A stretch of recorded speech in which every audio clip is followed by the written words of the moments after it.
Senhor presidente, senhoras senadoras, senhores senadores, as pessoas que nos acompanham pela TV Senado, pela Rádio Senado, pelas redes sociais, quero iniciar, como sempre, pedindo justiça e liberdade para o presidente Lula, Lula livre, e dizer que hoje o Brasil acordou extremamente triste, porque os trabalhadores e as trabalhadoras do nosso país sofreram mais um duro golpe por parte do governo Bolsonaro. Depois de mais de uma década de valorização do salário mínimo, os brasileiros vão perder o sagrado direito de verem mantido o seu poder de compra frente às crises econômicas que sempre surgem. Com um ato cruel, o presidente da República acabou com uma política instituída pelo presidente Lula e normatizada pela presidenta Dilma de dar ganhos reais ao salário mínimo, política essa criada com a finalidade de promover um crescimento do poder aquisitivo do trabalhador e a consequente melhoria do seu padrão de vida. É um absurdo, é uma medida atentatória a essa expressiva conquista dos trabalhadores brasileiros, que vai impor mais sacrifícios e ampliar a miséria num país de 55 milhões de pobres. Quando foi presidente, Lula sentou com as centrais sindicais para discutir o tema e acertou uma política de reajuste real, que passou a ser aplicada efetivamente a partir de 2005. Nossos governos trabalharam em uma fórmula que pudesse garantir um crescimento permanente e sustentado do salário mínimo, para que ele, aos poucos, fizesse face ao que preconiza a nossa Constituição Federal. Pela fórmula que criamos e que vigorou até Bolsonaro destruí-la este ano, o piso, não diria que vigorou, porque eu acredito que esse Congresso Nacional vai derrubar essa decisão.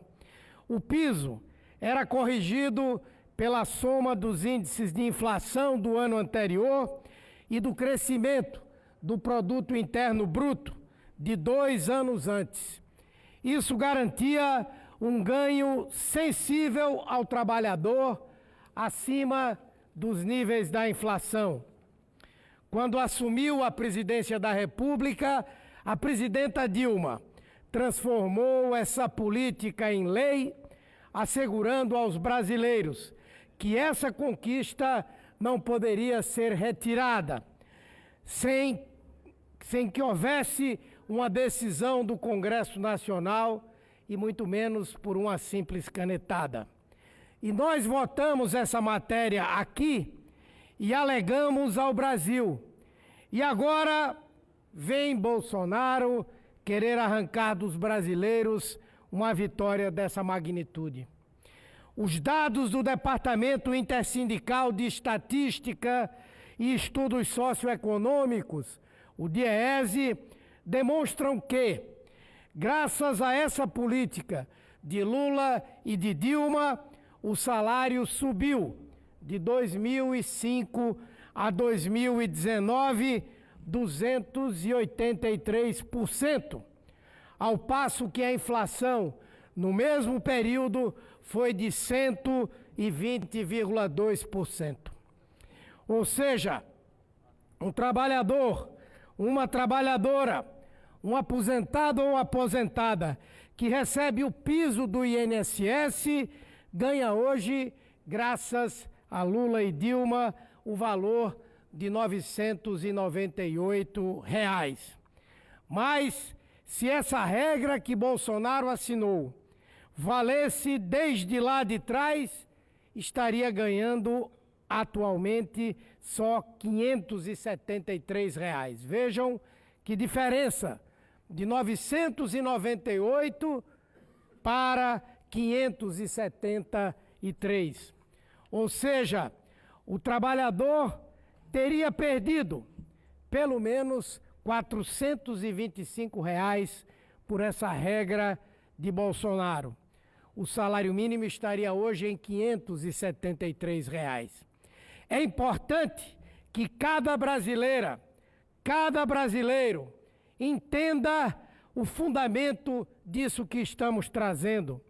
Se esse Congresso derrubar o que Lula e Dilma criaram para aprovar essa regra de Bolsonaro, nós iremos esmagar o salário mínimo. Em 15 anos, ele valerá menos da metade do que valeria com o ganho real. É um atentado contra a própria dignidade humana. Nos últimos 14 anos, quem ganhou acima do salário mínimo acumulou aumento real de 74,3%. É isso o que Bolsonaro quer acabar para jogar a população na completa miséria. É mais uma medida tomada diretamente contra os interesses dos mais pobres, como tantas outras que esse governo vem adotando, entre as quais se insere esta terrível reforma da Previdência que apresentou. Recolho a parte de Vossa Excelência, senador Veridiano Vital do Rego. Obrigado, senador Humberto Costa, pela deferência e pela oportunidade que Vossa Excelência nos concede. E estamos, que bom, nesse assunto e em outros, caminhando com uma sintonia. E quero dizer a Vossa Excelência que o seu chamamento, a preocupação e a sensibilidade da nação brasileira, principalmente àqueles que passaram a conviver com uma nova realidade política efetiva para o salário mínimo, esteja a postos, cada um das senhoras, dos senhores brasileiros, como nós aqui cá estamos. Irei falar, e por isso não tomarei tanto tempo precioso para o seu pronunciamento, apenas para que Vossa Excelência se sinta ladeado por um companheiro, por um parceiro, antes de tudo por um brasileiro que se preocupa tremendamente quando também, da mesma forma, se insurge contra essa iniciativa que tenta revogar, portanto, não reestabelecer, não reabilitar aquilo que foi previsto até a vigência em janeiro de 2019. Ao anunciar que não teremos, os brasileiros, aqueles que são assalariados, não terão mais o ganho real sobre o seu salário, é uma ofensa direta. É desconhecer, exemplifico, e Vossa Excelência mencionava a quadra atual de quase 10 milhões de cidadãos e cidadãs que ingressaram numa faixa de extrema pobreza, de outros 35 milhões que estão incluídos e inseridos na outra faixa de pobreza, portanto, se contabiliza aí quase 50 milhões de pessoas. Levando-se em conta, e tomara que não, e necessariamente estejamos a postos com os melhores argumentos, com as melhores disposições para evitarmos mais essa iniciativa improvisada de um governo de improvisos, nós teremos outras tantas e outros tantos milhões de brasileiros também sofrendo avassaladoramente se essa medida chegar a cabo. Me preocupa, junto a esta, aquilo que pode até rapidamente não ser, aos olhos de muitos, referência. O mesmo governo, através de Sua Excelência Presidente, que anuncia que não haverá de conceder aumento, ganho real ao salário mínimo, é aquele que de forma precipitada e, ao meu ver, temerária para a realidade atual do país, anuncia que vai estabelecer mandatos de 4 anos, possivelmente renováveis, àqueles que conduzirão o Banco Central. Essa é uma outra discussão, é um outro debate que precisa essa casa, já que chegará a mensagem à Câmara Federal, estar muito atenta pela formação e pelos conceitos ultraliberais adotados por uma equipe que é avessa por completo, diametralmente avessa a qualquer política pública. Tendo em vista também o anunciado na semana passada, não sei se por força da ausência do que é efetivo e concretamente apresentar nos 100 dias, a extinção de diversos conselhos que tinham a participação da sociedade civil, como também do próprio governo e de outros entes, fragilizando a formatação de políticas públicas, fragilizando o aperfeiçoamento e correções. Por isso, senador Humberto Costa, eu me somo às suas palavras, à sua linha de raciocínio, porque também estarei a externá-las daqui a poucos instantes para discordar frontalmente a essa decisão, mais uma vez improvisada e perversa, do governo federal em relação a brasileiros assalariados. Meus parabéns, senador. Agradeço a Vossa Excelência, especialmente pelos vários temas relevantes que trouxe. Hoje no Brasil é difícil um parlamentar poder dar conta de criticar tantos equívocos que estão sendo cometidos por esse governo e, portanto, eu incorporo integralmente ao meu pronunciamento.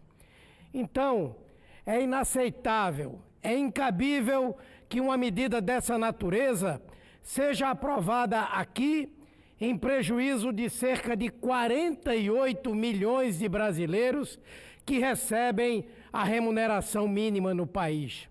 Desse total, 23 milhões e 300 mil são beneficiários do INSS e outros 3 milhões e 800 mil são empregados e empregadas domésticos. Em sua maioria, idosos e mulheres, que são a base de sustentação de famílias inteiras neste país. É de uma crueldade sem tamanho, que vai ter impacto direto na distribuição de renda e na ampliação da desigualdade e da miséria no Brasil, que alija os mais pobres do mercado de consumo. Só alguém com uma índole mesquinha e insensível poderia propor uma vilania dessa natureza. É a mesma cabeça, aliás, que retirou a possibilidade de reajuste para os servidores civis e manteve para os militares, que acabou com os concursos públicos até 2021, pelo menos, que jogar 70% dos alegados ajustes da Previdência em cima das costas dos trabalhadores e dos mais pobres. Vou concluir. E faz isso ao mesmo tempo em que propõe um perdão de 17 bilhões de reais em dívidas de ruralistas e abre crédito de mais de 20 bilhões de reais para esse mesmo segmento, em completo desprezo às reais necessidades do país e do povo brasileiro. Então, quero crer nas palavras do líder do partido, do presidente Bolsonaro, aqui no Senado, que com bastante lucidez disse: o governo, abre aspas, o governo vai tomar um cacete e pedir desculpas, fecha aspas, por mais essa imensa bobagem que fez. Se não retirar esse projeto, nem pedir desculpas, este Congresso Nacional tem a obrigação de derrubar esse projeto para não votar contra o povo brasileiro em algo tão sensível e que tem dado tanto certo como é essa política de valorização real do salário mínimo. Muito obrigado pela tolerância, senhor presidente. Cumprimentos, senador Humberto.